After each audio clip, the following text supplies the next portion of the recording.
ऐसी पवित्र भूमि है विश्वनाथ बाबा की। हमारे बीच में माननीय उत्तर प्रदेश शासन के मुख्यमंत्री श्री योगी आदित्यनाथ जी हमारे बीच में पधारे हैं और बहुत सनातन धर्म के लिए जो उन्होंने पताका फहराई है, वास्तवता है कि पूरे देश को दिखा दिया कि सनातन धर्म की एक झलक कैसी होती है। मैं माननीय जी से निवेदन करूंगा आपका आशीष वचन संपूर्ण लाखों शिव भक्तों तक पहुंचे, उसके लिए एक बार जोरदार ताली बजाकर आमंत्रित करते हैं।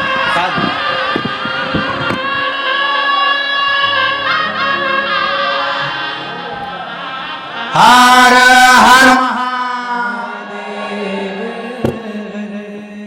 नमः पार्वती पतिये हर हर।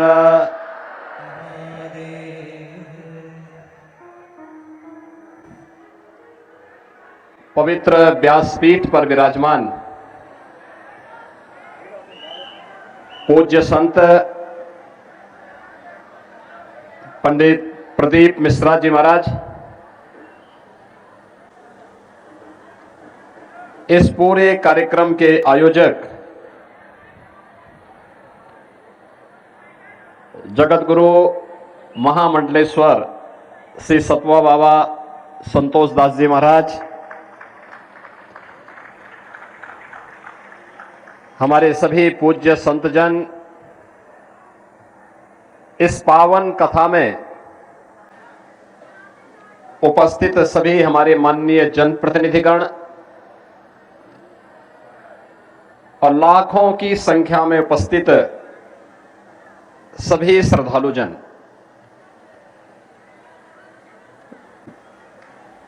बाबा विश्वनाथ के इस पावन धरा पर और मां गंगा के इस पावन तट पर शिव महापुराण की इस पावन कथा को श्रवण का आनंद आप सबको प्राप्त हो रहा है। मैं सबसे पहले कथा व्यास पूज्य संत पंडित प्रदीप मिश्रा जी का आप सभी काशी वासियों की ओर से, प्रदेश वासियों की ओर से और श्रद्धालु जनों की ओर से हृदय से स्वागत करता हूं, उनका अभिनंदन करता हूं।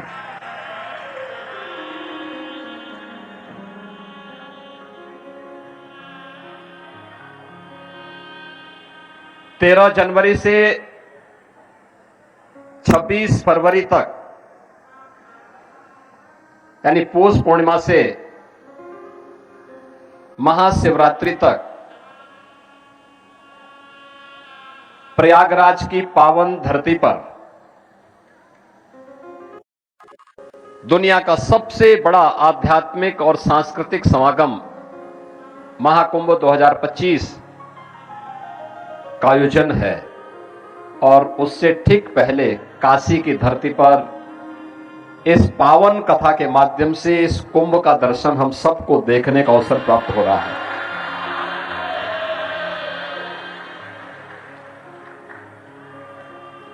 जिस अनुशासन के साथ और जिस श्रद्धा भाव के साथ आप सभी इस पावन कथा का श्रवण कर रहे हैं, तो मैं आप सबका भी सबसे पहले हृदय से अभिनंदन करता हूं।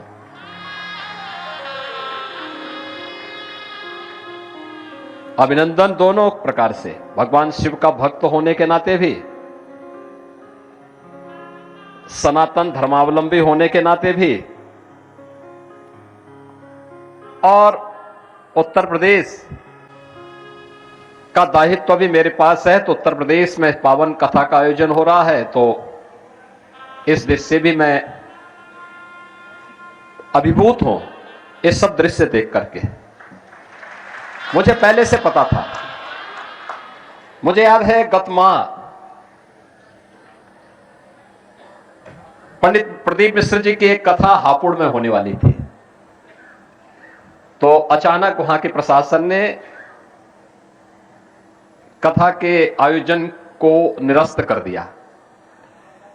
मुझे शाम को जानकारी मिली, मैंने कहा ये कथा के आयोजन को क्यों निरस्त किया गया। कहा साहब भीड़ ज्यादा हो सकती है। मैंने कहा उनकी कथा की तो चर्चा ही इस बात के लिए होती है कि वहां हजार में नहीं लाखों में गिनती होती है, लाखों में।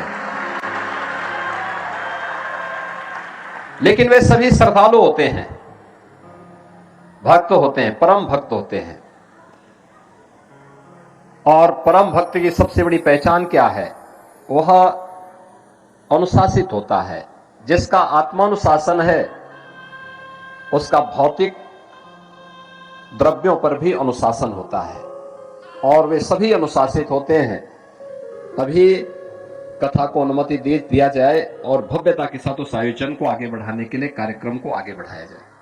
और मुझे बहुत अच्छा लगा, जो भी वहां पे गया अभिभूत था। फर्रुखाबाद में कार्यक्रम हुआ, वहां पर भी यही दृश्य था। दृष्टि सबकी अपनी अपनी होती है। यह दृश्य हमारे लिए सनातन धर्म का एक लघु रूप है, लघु भारत का रूप है, और यह हमारी सामाजिक समता का भी प्रतीक है। कौन कहता है कि हम आपस में बंटे हैं? कहां जातिवाद है, कहां संप्रदाय का वाद है, कहां उपासना विधि का विवाद है? हम तो सब एक होकर के इस पावन कथा के माध्यम से अपने राष्ट्र धर्म के निर्वाह के लिए अपने आप को समर्पित करने के एक धर्म योद्धा के रूप में अपने आप को समर्पित कर रहे हैं। और एक कथा उसका एक उदाहरण हम सबके सामने प्रस्तुत कर रहा है। जब मैं कथा के इस विहंगम दृश्य को देख रहा हूं, एकदम सामने बाबा विश्वनाथ का धाम है, मां गंगा का सानिध्य है। कितना सतवा बाबा ने ऐसा स्थल चयन किया कि एक साथ बाबा के भी दर्शन हो और मां गंगा के और मां अन्नपूर्णा के भी दर्शन हो, बाबा भैरवनाथ जी के भी दर्शन हो जाए। यानी यहां से एक साथ, यानी कथा भक्त ही नहीं सुन रहे हैं, साक्षात देवादिदेव महादेव भगवान विश्वनाथ भी सुन रहे हैं, बाबा भैरवनाथ भी सुन रहे हैं, काल भैरव भी सुन रहे हैं, और मां गंगा और मां अन्नपूर्णा भी सुन रही है। इतना विहंगम दृश्य, ये उन सभी लोगों के मुंह पे एक जवाब है जो हमें जाति के नाम पर, क्षेत्र के नाम पर, भाषा के नाम पर, तमाम वादों के नाम पर बांटते हैं। उनकी आंखों को खोलने के लिए कथा पर्याप्त है, इस कथा का विहंगम दृश्य ही पर्याप्त है। और मुझे इस बात की भी प्रसन्नता है कि 5000 वर्ष पहले हम जिस पवित्र पीठ को व्यासपीठ कहते हैं, भगवान वेदव्यास की वो पवित्र परंपरा, भगवान वेदव्यास ने चारों वेदों का संग्रह करके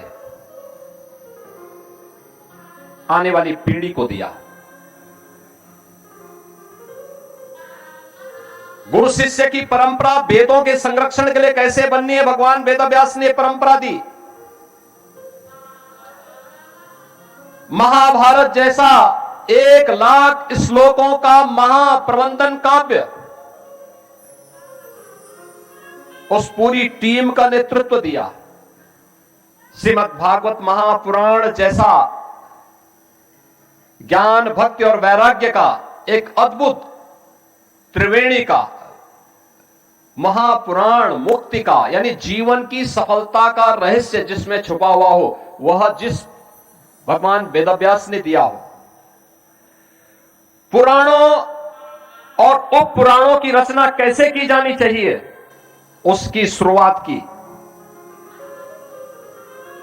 जिस भगवान वेदव्यास ने उस समय के सबसे बड़े राजवंश कुरु वंश को न केवल हर विपरीत परिस्थितियों में बचाया, बल्कि 8 पीढ़ियों का प्रत्यक्ष रूप से एक सार्थक निर्देशन देकर के उसका नेतृत्व भी दिया। उनका मार्गदर्शन किया और सदैव धर्म और न्याय के पथ पर ही चलते रहे, उसी की प्रेरणा देते रहे। अंततः भगवान वेदव्यास को भी बोलना पड़ा था। उस समय की स्थिति कितनी तनावपूर्ण रही होगी, किस प्रकार की त्रासदीपूर्ण रही होगी, जब भगवान वेदव्यास को बोलना पड़ा था कि मैं दोनों हाथ उठा करके लोगों से चिल्ला चिल्ला के बोल रहा हूं कि धर्म का मार्ग का अनुसरण करो, क्योंकि धर्म से ही अर्थ और कामनाओं की सिद्धि हो सकती है। लेकिन मेरी कोई सुनता नहीं। लेकिन आपकी इस पावन कथा ने, महाराज आपकी इस पावन कथा ने यह साबित किया है कि नहीं, देश धर्म की बात को सुन रहा है और भगवान वेदव्यास का सम्मान कर रहा है। अपने इष्ट के प्रति, अपने देवी देवताओं के प्रति,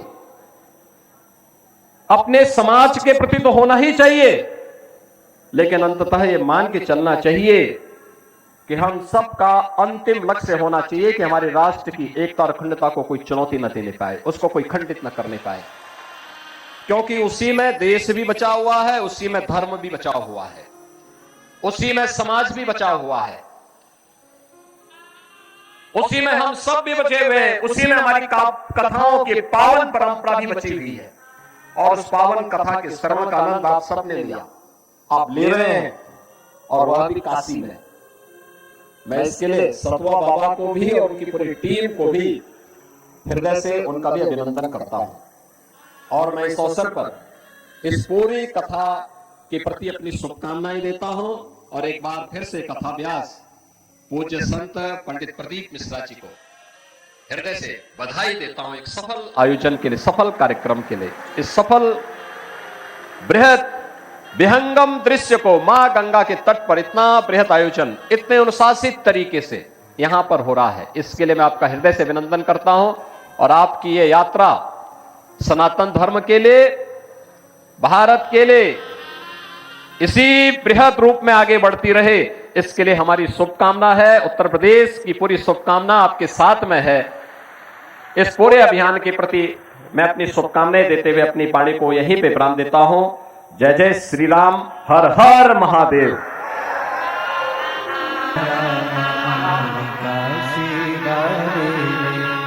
लुटा दिया भंडार काशी वाले ने, कर दिया वाला मार काशी वाले ने। लुटा दिया, हाँ लुटा दिया, लुटा दिया, लुटा दिया, लुटा दिया, हाँ लुटा दिया।